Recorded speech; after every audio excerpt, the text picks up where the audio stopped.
Welcome to the Michael Singer podcast, presented by Sounds True, in partnership with Shakti Publications.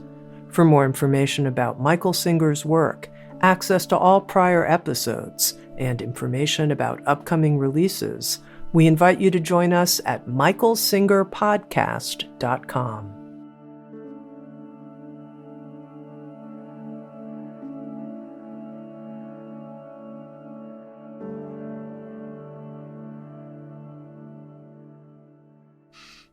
Jai Gurudev, Jai Masters. There's so many things you can do with your mind, and some of them pass as spiritual. The truth is, man minus mind equals God. That's the truth. So anything you're doing with your mind, you have to be paying attention to your mind. Otherwise, you wouldn't know you were doing it. And when you're paying attention to your mind, you're not man minus mind equals God. Your consciousness focusing on mind equals man. That's what a human is. So that's just the truth. But it's not easy to just step out, no more than it's easier to stop a drug or any other habit. The consciousness, the self, is habitually addicted to the mind and the heart. But we just talk about the mind right now. It pays attention to what the mind is saying. You're not going to stop that. The addiction of the consciousness to the mind is so much stronger than anything you can imagine. In fact, if you want to think about the addiction, you'll be thinking about the addiction. That's how addicted you are to the mind, right? So what do you do about it? The first step is to realize that you're not it. You are not your mind. Your mind is a thing in the universe, just like a piano, a glass of water, a Kleenex, a clock. It's a thing in the universe. It exists. It's called your mind, the mind. Everyone's got one. So first you realize you're not it. It's something you're aware of. That's a very big step. That's a giant step. Most people that ever walk the face of this earth do not know that. They never stepped back at all. They are their mind. You see them. They fight for their mind. They fight for what they believe. They fight for what they think is right or wrong or good for them or whatever it is. Just the mind is dominant. The mind is in complete control. We won't talk about that right now. At some point, you wake up to realize that you are not your mind. You have a mind. And that your mind talks and you're aware of that. That sometimes what it says is so powerful, is so addicting and so on that you're not aware. That you're lost in it. You don't know what you're doing. You'll come back at some point, hopefully. But in the meantime, you're screaming, yelling, carrying on, ranting and raving. You're not there. You're not there behind the mind. You're there being the mind. I hope you don't do that anymore. If you want to grow spiritually, that's not the end.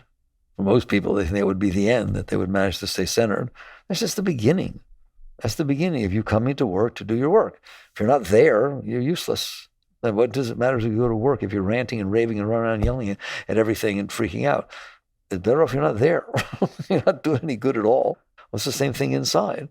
If you can't maintain your center, if you can't maintain your clarity, I'm not talking about most of the time, I'm talking about some of the time, I'm talking about every single moment of every single second. There is no time that you are lost in your mind. I'm sorry. I need to tell you to draw that line. It's not easy. Most people don't get there, but you're not going anywhere spiritually if you're in your mind, because man minus mind equals God. So you don't stand a chance if you're in your mind and lost in your mind, personal mind, and your mind is telling you what to say, and you're not even there deciding whether to say it. It's just coming out. Your mind has taken over. Don't do that anymore. Don't do that anymore. It's sort of like, when you're driving your car and then you lose consciousness and you're just not thinking at all and you're not paying attention. Don't do that. That's not a good thing to do, is it? That wouldn't be a very good thing to do. Not a good thing to not be in there, to not be centered, not be clear, to not be making the decisions. You're in there. It's your being. So you wake up to the point where at least you're there. At least you're conscious. You can do it. Don't say you can't do it. Of course you can do it. You're in there. You're not in there. You just decided that this is important enough to lose it over. Nothing is important enough to lose it over. Nothing, ever, again, for the rest of your life, no matter what it is. Because what you're losing is yourself. And you don't want to lose yourself to the mind. So you wake up to the point, and we're going to talk about this from that point on, that you are in there and you realize there is this mind in there talking. It says lots of different things. Have you noticed? That's very important to notice. It says lots of different things. It says different things around your parents. It says different things around your boyfriend or girlfriend. It says different things when you're feeling well. It says different things when you're not feeling well. I mean, it just says different things all the time, doesn't it? It just says different things. Fine. That's what a mind is. A mind is a thing that says different things. Big deal. When you turn on the radio, it plays different things, right? If you play any of these Spotify's or these things, they just leave them alone. They play different things. That's what happens. So your mind says different things. Is that okay with you? Is it okay with you when you turn on the radio that there's something on? It better be, or you're not going to be okay. So that's your starting position, is I have a mind and it says different things at different times. I'm asking you, are you okay with that? That's different than I'm going to kill it, then I'm going to change it, I'm going to strip it away, then I'm going to drug it so that I can have a nice experience. So basically, that's your starting place. There's two starting places so far with stepping stones. One is you realize that you are noticing your mind. Okay, there. Wow, that's a great awakening. God, this thing's talking and it says things and it's hard not to listen to. Good, I'm glad. Okay, now that you notice you have a mind, can you notice that it talks? Can you notice it says many different things under many different situations? If you're wise, I want you to walk this path fast, rocket ship level. You don't mess around with it. You just say, oh, my job is not to change it, not to figure it out, not to be mad at it, not to think this part's spiritual, this part's not.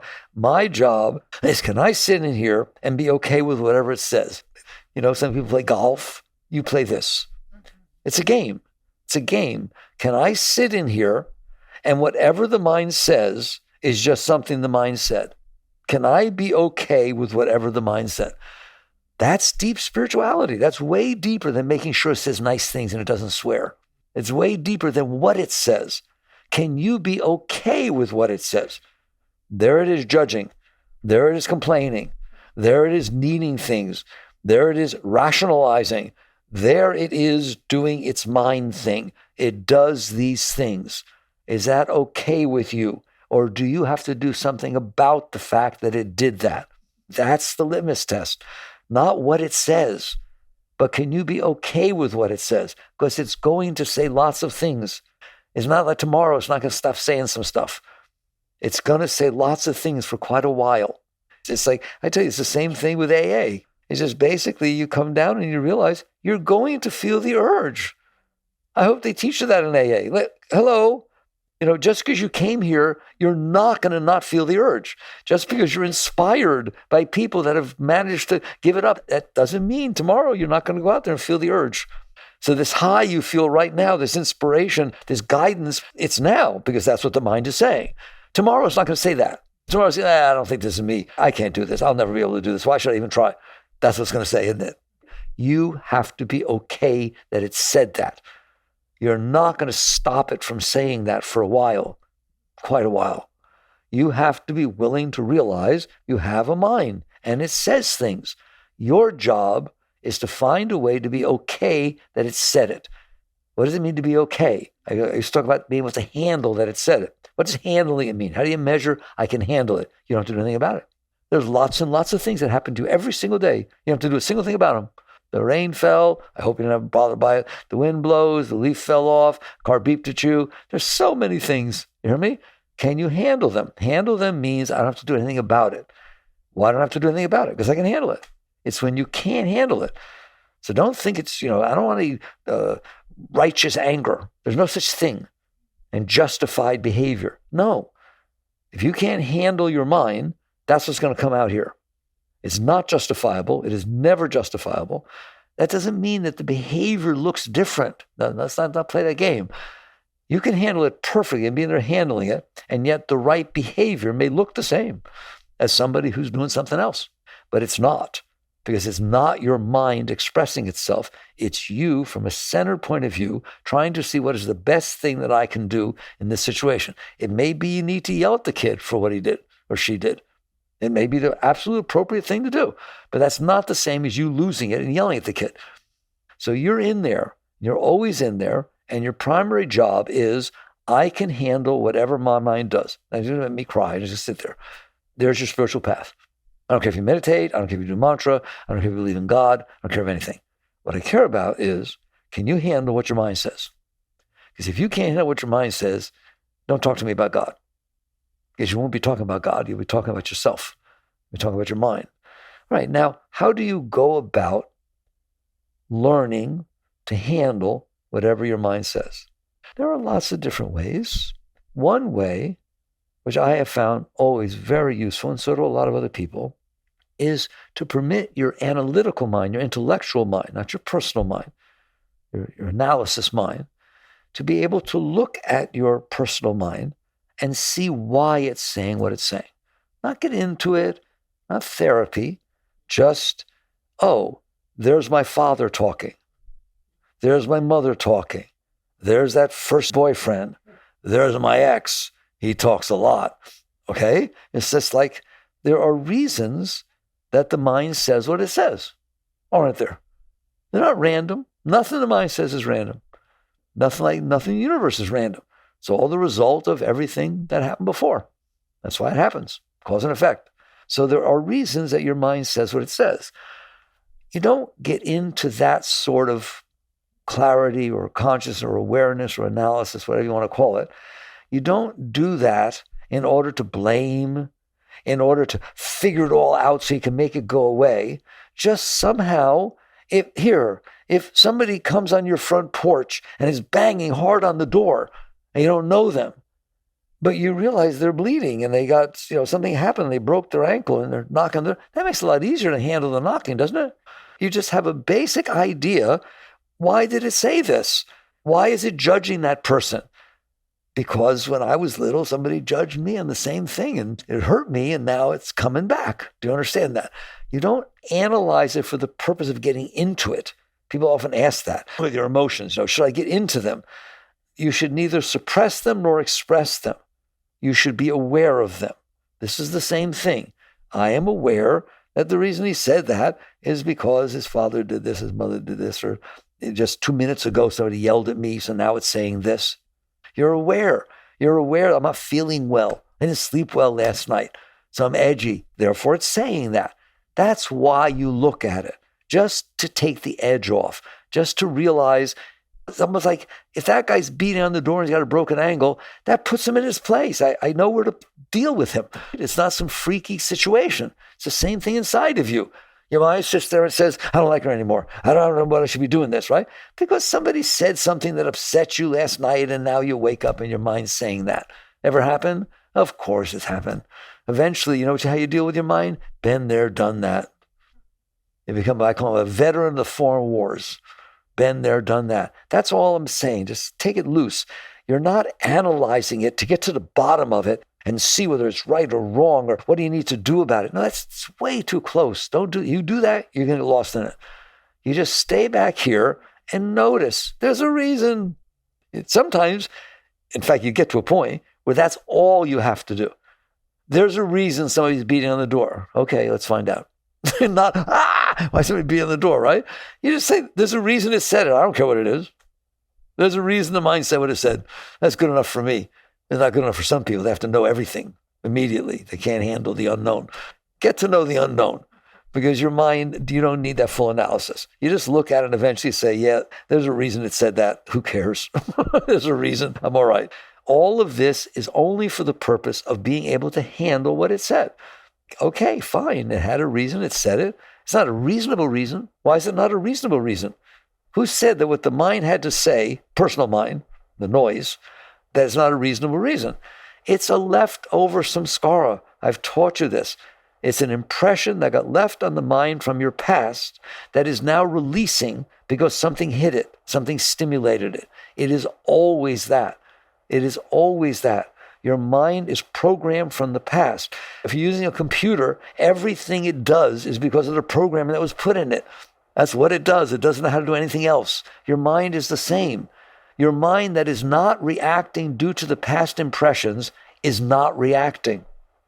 Can we repeat that? Your mind that is not reacting based on past impressions is not reacting. It's quiet. It has nothing to say. It's fine. It's just there, being here now, experiencing what's happening. But it hits your stuff. It hits past experiences, and it causes the mind to react and to say things. Those things are meaningless. Those are not about now. Those are about what happened to you in the past. If 5 people are standing there looking at the same thing, all 5 will have different reactions because they all had different pasts. This mother said this, and the father said this, and this snake did this, and this brother did that, and it's going to make it act different in there. So you start to look at it and say, well, mine is not even worth listening to. It's not worth listening to. My past is meaningless. Now you start to work your way out of yourself. This is how you naturally work your way out of your mind. You become comfortable realizing why it does what it does. First, you realize why it does what it does, and then you start to look at it and say, well, why would I want to listen to that? My father yelled at me about this situation 15 years ago, and now something happened that reminded me of the situation. Why do I want to listen to that? Of what meaning is that? And so you start to just naturally, I want you to naturally look at it and see the absurdity of listening to the mind. Not the absurdity of the mind. The mind is just like, if you throw a leaf in the water, there's ripples. You leave an impression in the mind, it talks. It says things, comes up with opinions and preferences and hopes and dreams and concepts and views and all that. That's what it does. It gets programmed. The question is, can you sit behind it and handle anything it says? And once you can handle anything it says, can you look at the meaninglessness? If everything it says is based on your past experiences, and it is. Psychology says man is the sum of his learned experiences. They study the mind, but they're right. The mind is the sum of your learned experiences. Now, what psychology doesn't tell you, but spirituality does, is, okay, let's get quiet for a moment. Let's agree. Your mind is the sum of your learned experiences. Do you know what that means? It's nothing. That's the difference. The sum of your learned experiences is so nothing that it's not even worth talking about. But we don't feel that, do we? Because now comes in the next aspect of mind, ego. Because you have identified with what the mind is saying, you built a you. And that's the most important thing in your universe. If that you in there is not happy, you leave your spouse. That you in there is the most important thing in your life. And if you're not a person that would do that, you say, how could they do that? That's terrible. Well, you do something else that they would never do. Okay? So you have this concept of self, which is built inside your mind, made out of your mind, and we call it the ego. And what basically happens is you think that you are, I know it's embarrassing, but get it straight. You think that you are the center of the universe. Well, the truth is you're not the center of the universe. There is no center. It's infinite. It goes on everywhere. And if there were one, it would be God. But no, you're the center of the universe. So now when you look at what your mind says, which is the sum of your learned experiences, you actually think that's important. Now, you know, when I give you talks, which I'm surprised you come back, I am here to convince you it is the least important thing in the universe what your past experiences are. If you had looked to the left, you'd have a different experience. If you look to the right, you have a different experience. Through time and space, there's infinite time and infinite space. You're at any moment, it's Einstein's space-time continuum. You understand that? You don't have to be Einstein. Right now, this is a point in time and space. If you came here 5 minutes ago, it didn't look like this. If you went over there, it doesn't look like this. So there's a specific, unique point in time and space. And how many are there? How many points in time and space are there, have there been, will there be in time and space? It's incomprehensible. First of all, because at any moment, it goes on everywhere, and it goes on between the moments, always has. You're experiencing one of those. Right now, you're experiencing one moment in time and space. There are 700 billion, quillion, zillion, trillion of them, and you're experiencing one, and you want to say that's important. It's not important. Every moment in time and space is of equal importance. They're all exactly the same. How do I prove it? I'll take you out of this one and put you in that one. You'll say that's the most important. Something's fishy here. It wasn't the most important until I put you there. Everybody paying attention? Okay. I want you to see what ego looks like. It's unbelievable. But you are taking this one moment and then the next moment, the next moment, the next moment. Just nothing. You're nothing. They're all nothing. Please listen. They are nothing. They have no value. They have no meaning. They're there for a moment, then they're gone. That time and space, they'll never come back again. Big deal. You experienced that one.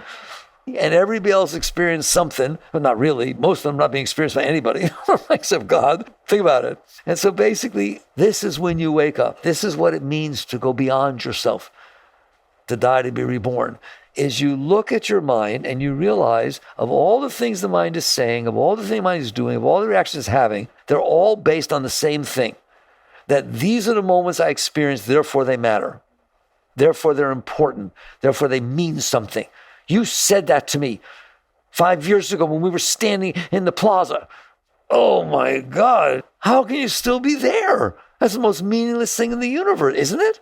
It's not even happening anymore. And it didn't happen anyways. It's just a little moment. That's how you have to look at it. I have a problem. I have reality on my side. The Bible says, and ye shall know the truth, and the truth shall set you free. You're hearing it. This is the truth, isn't it? And so you sit there and you realize that's what you've done. You've taken these minuscule, meaningless moments and woven a life out of them and said, that's who I am. I'm the one that this happened to. I'm the one you said that mean thing in the plaza 5 years ago. I'm the one who somebody thinks is cute. I'm the one that blah, blah, blah, blah, blah, blah, blah. And you just define yourself as these little moments. Okay, that's our next step. First, you have to see you're not your mind. Then you have to see your mind always has something to say. Different things at different times. It says things. Then you have to realize that you're capable of sitting in there and not reacting to what the mind says. Then you can see clearly, why is the mind saying what it's saying? And you'll get sick to your stomach. First you'll get sick to your stomach, and then it will be meaningless. You're still reacting to that? Go to a high school reunion and tell me what this looks like. When you see people you haven't seen for 10, 20 years, all this stuff's going to come back up. All the things, the little stupid little moments that you had with these people.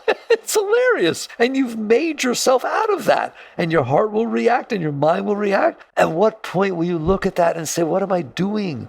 What am I doing? Why would I do that? Why would I do it?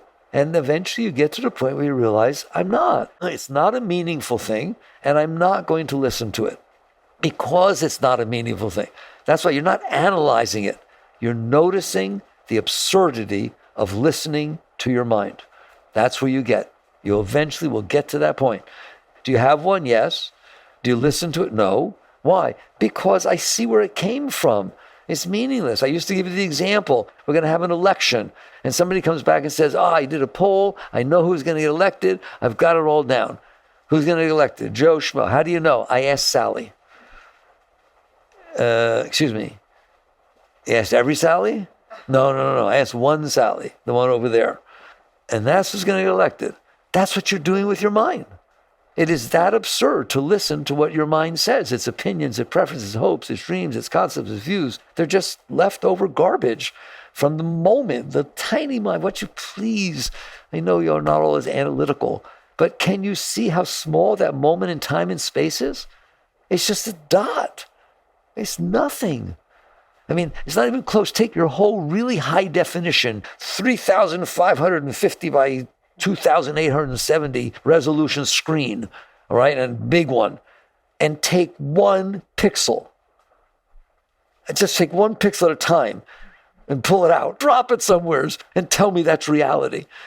That's all this is, that moment in time and space. It's the most meaningless thing. Nothing has ever happened to you that has any meaning. Nothing has ever happened to you or ever will that has any meaning. It's just a moment in time and space. You could have seen a different one, and you're going to let that determine your life. Now you're ready for how you wake up. Eventually, if you will think like this, if you will work with this, if you will contemplate truth, you will lose your attachment to the mind. You will understand this is not something I need to be listening to, which any of it, not the intellectual mind, not the analytical, that's fine. That's what mind's for. It's a gift was given to you. It's a computer. It's what you did with it. It's this personal stuff. I told you, your opinions, your views, your concepts, your likes, your dislikes, your preferences, those are all just personal garbage that you collected in your mind based on the time and space moments that you happen to experience, which are meaningless. That's where you need to get. Dr. Shore said, an ignored guest quickly leaves. When do you ignore them? If you're not interested. If you're interested, you either try to throw them out, I don't want you here, or you keep them here, please stay. If you have nothing to do with them, if you are neutral, you just look at it, there's a mind talking. It's made up of these little moments. How can I, do you even get when I try so hard to get across to you how meaningless those moments are that you wove into your life? Let it go. You're not going to get out by playing around with the mind, shifting it, this, that, whatever you want to do. You can work with some of that if it helps you. But ultimately, you need to be sitting in here and seeing, I don't listen to the mind because it doesn't know what it's talking about. Nobody's does. It's just that. So what do you listen to? There's the rub. You don't understand. You who's in there, noticing this minuscule, meaningless mind, is omniscient, is omnipotent, is omnipresent. That is God watching your mind. It knows everything. It is in complete harmony. It is the creator of the universe. That's what's watching the mind. Now, you're not going to step back into that all at once, but that's what's back there. That's what's back there. That's why, I'm bad, because in the new books and stuff like that, and of course, I talk about dreams as Freudian type dreams. There's the only ones I talk about, that they're leftover stuff in your subconscious. Well, that's not really true.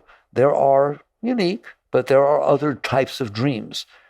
There are psychic dreams. There are intuitive dreams. There are inspired dreams. What does that mean?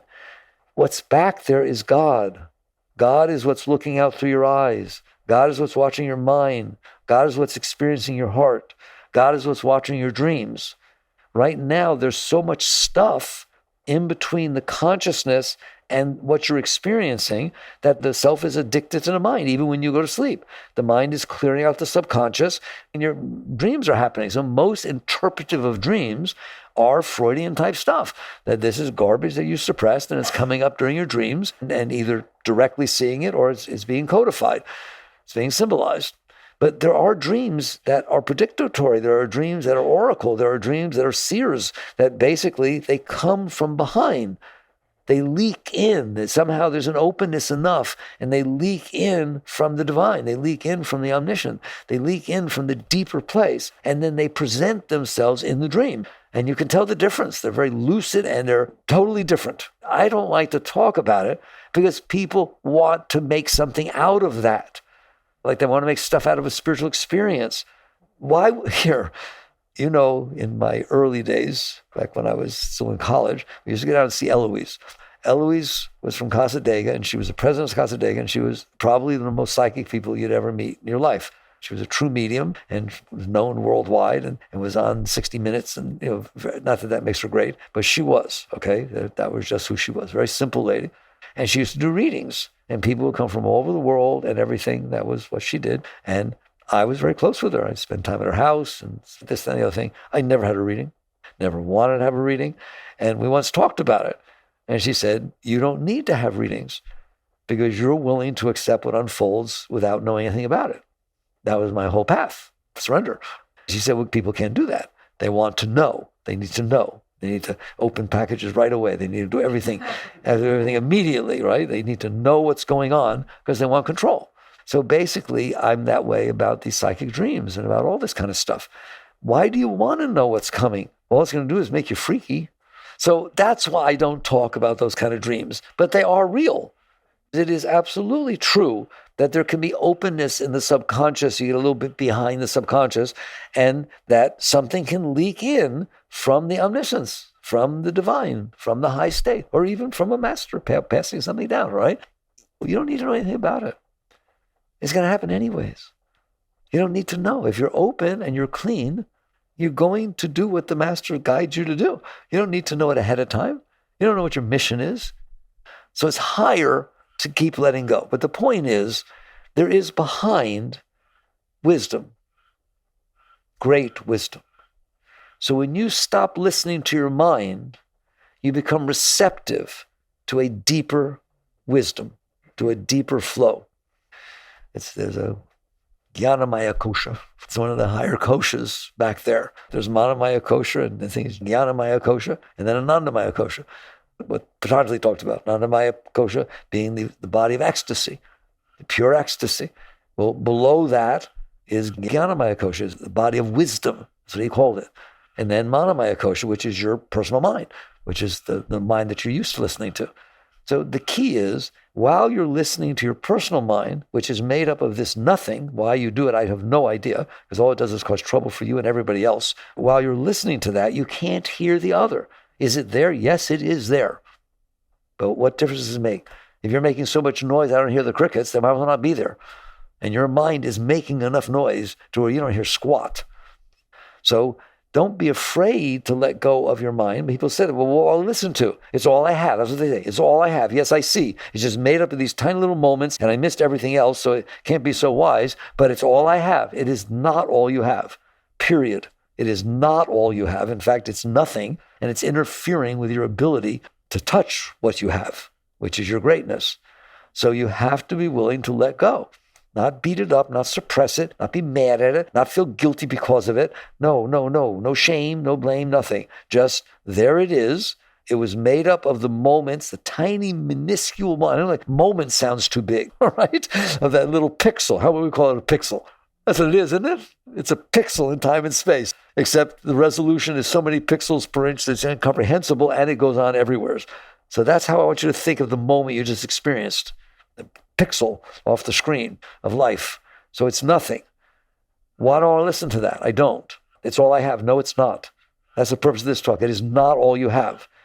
You, the self, who is aware of the mind, is so much greater than the mind. That's ridiculous. The mind is made up of these pixels. The self is God. The self is what's made in the image of God. You can come back there, but not while you're busy with the pixels, not while you're busy playing around with your stuff.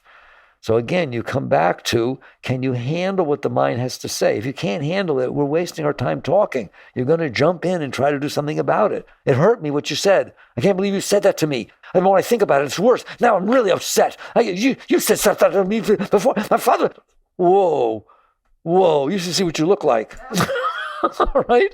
What are you doing? There's no reason to talk to you. There's no reason to have anything to do with you. That's crazy. You need to be able to maintain a complete center no matter what your mind is saying. And the way you do that is never step in the direction of your mind. Never step in the direction of your mind. Fall back. I teach you that. I say, get the witness, then lean away. It's not even enough to sit there. Lean away from the direction of your mind. If it's pulling on you, lean away from where it pulls. There's nothing it can say that you want to listen to. It's all just made up of those stupid pixels. You don't want to listen to it. It's not going to take you anywhere you want to go. It's going to take you away from where you want to go. There's no reason in the world to ever, there's no excuse for it either. Don't give yourself an excuse. Don't give yourself the right. And so basically you get comfortable that this is just the pixels talking. I like that we painted that. It's just the sum of the pixels talking, and the pixels don't have very much sum. Your pixels add up to 0.00001 to the minus 6 billion, and there are 700 billion trillion to the 700 billion trillionth. That's the ratio of your pixels to what's going on. All right, you look at it and say, I ain't going there anymore. Good. How? You need to be able to handle what it says. It's going to say things. Some people have trouble with anger and trouble with these things. The way you deal with it is not once you're in it. They're not expecting somebody to convince you once you're in it that you should let go, because that ain't going to happen. What you do is the moment you feel the pull, you lean away. I mean, it's like letting go of that tug-of-war rope I talked to you about. Don't even bother. You don't want to go there. You let go. Let go. I'm letting go. Right? That's the power of letting go. Now you're back there and you see it's saying things. But you know deep inside what it is saying is meaningless. It is always meaningless. And I don't want to go there. Okay, good. Don't fight with it. Just lean away. And what you're doing is you're leaning away from the pull of your lower self, but you're also leaning into the wisdom of your higher self. That's the beauty of leaning. You can't lean one way that you're not leaning into something and away from something, can you? They go directly together. Lean away from the personal and you're leaning into the impersonal. And you will start to feel the Shakti back there. You will start to feel the power. And you realize, oh my God, that's where all the beauty was coming from. That's where love comes from. Love is a flow of energy. It's a flow of energy. It's not a person, a place, or a thing. And it comes from back here, from God. That's where the energy comes from. And so if you're leaning into the personal, you're not going to feel it, or you will only feel it if the personal likes what's happening. I've discussed that with you many times. Of course you'll feel love if the person dresses the way you want, acts the way you want, treats you the way you want, says what you just wanted. What if the person says every single thing you want all the time and does everything right and everything's there and you're completely there and you feel nothing but love, and they say one thing at the wrong time, in the wrong tone, in the wrong place? What do I bet you're out of there? Isn't that amazing? You need to learn that what your life is about, not this moment, not this relationship, is about handling whatever that mind says, realizing I don't care what it says, I don't care how good it sounds, I'm leaning away from the personal, not math and intellectual and analysis. You can use your mind. Of course you use your mind for reason and logic, but not reason and logic to get what you want. Right? That's not what you use it for, or avoid what you don't want. You lean away. If you will lean away, over time, you will find that it's easier. And you'll find not only it's easier, you can't even believe that you used to go into that. You can't even believe you used to listen to that. That's unbelievable. Remember Ramdas, I remember back in the 70s, he gave a talk and he said, you'll get to the point where you feel like you're standing on a bridge, looking down at a river flowing underneath. And sometimes the river gets tumultuous, and every once in a while, some spray makes it up to where you're standing. And all it does is remind you, I used to be in that. That's where I used to live, inside of that mess. That's what it gets like. And you would never go back down there, period. So now you're up above, and not only is it easier to stay out of it, because you see the absurdity of it, but you start to feel this power coming in from behind you, not in front. These are very hard words for you guys. I hear that. You don't realize you're looking in front of you all the time. If there's something on TV that's really fascinating, you're looking in front of you. You don't realize there's a behind you. You don't have that position because your whole consciousness is going forward. There's a behind you, a real big behind you. You're really big behind there, okay? Like infinite. And so you lean back and you start to feel the Shakti, the real power, coming in from behind. It has nothing to do with the front. It just sometimes leaked through the front because everything was the way the personal mind liked. That's called conditional love, conditional well-being. No interest. And so you lean back and the Shakti starts to pull you in. And that becomes your spiritual path. So we're talking about your relationship with your mind. This is how you deal with your mind. Eventually you will not be dealing with your mind. You will be dealing with the Shakti. She replaces your relationship with the mind.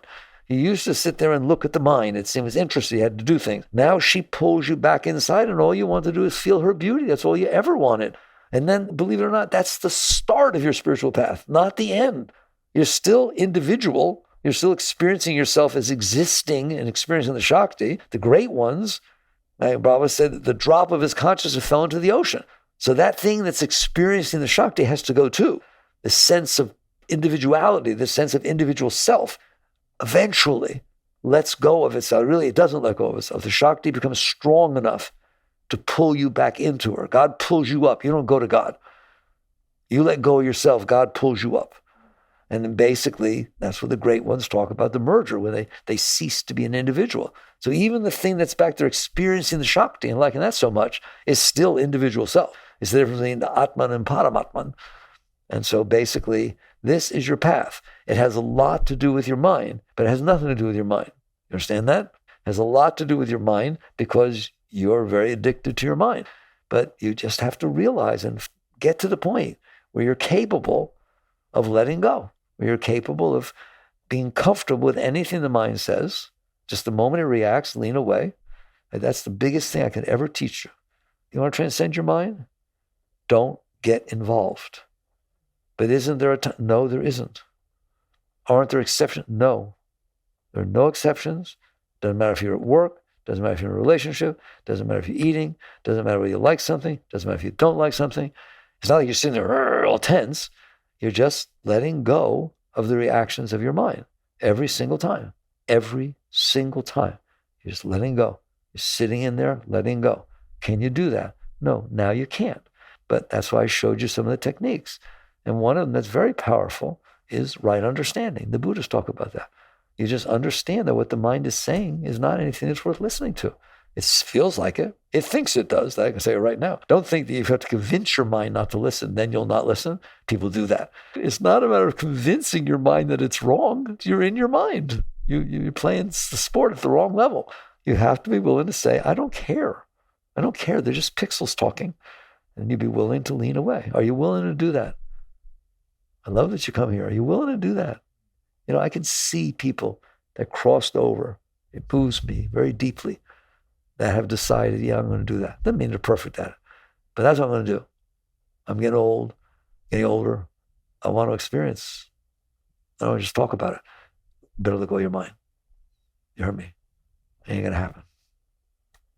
Jagrative.